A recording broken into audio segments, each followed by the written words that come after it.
Uganda is blessed with diversity of heritage, most of which can be seen from the museums. The Ministry of Tourism, Wildlife and Antiquities has for the 5 last years been joining other museums to celebrate International Museums Day.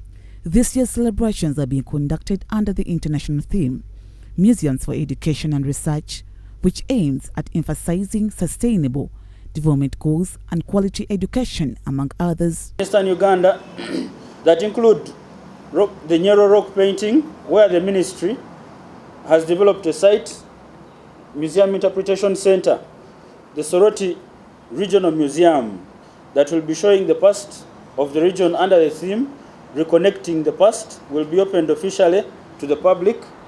The International Museums Day celebration in Soroti City will feature a diverse range of activities aimed at promoting cultural awareness, heritage preservation, and forward-thinking innovation. And these activities will be, of course, we've started next month on the 8th of May 2024, the National Cultural Heritage Conference will be held at Hotel Africana in Kampala. The Assistant Commissioner cites from the Ministry of Tourism, Wildlife and Antiquities, Jacqueline Biesige, emphasizes that the primary purpose of the National Museums is to raise public awareness rather than to rival public or community museums. Instead, their role is to regulate these museums.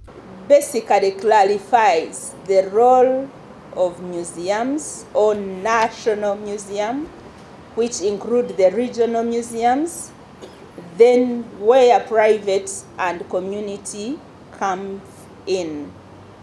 Yes, our duty is to regulate and make sure that they represent the community and ensuring that they are in all the buildings and the artifacts that make the museums are real artifacts, not probably things like artifacts for sale or handicrafts.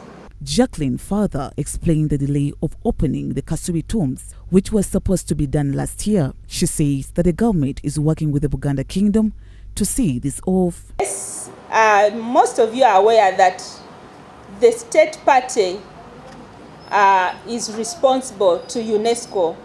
And so we did our part, and we are working together with the Uganda Kingdom.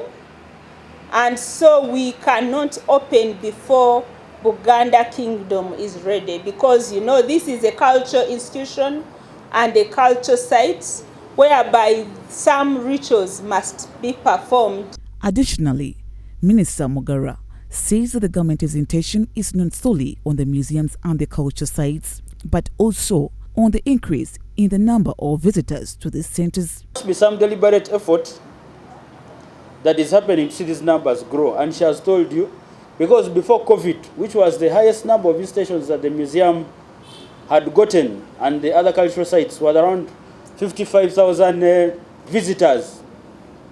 She told you by the time we closed 2022, we're around 67,000.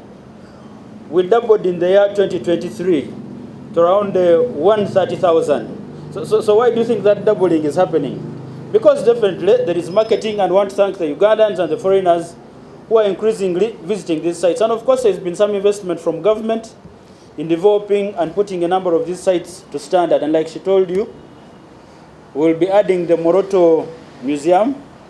Her Excellency Major Retired Jessica Alupo, the Vice President of the Republic of Uganda, is expected to grace the event as the chief guest, and her presence will further strengthen the government's firm commitment to promoting cultural heritage and tourism development.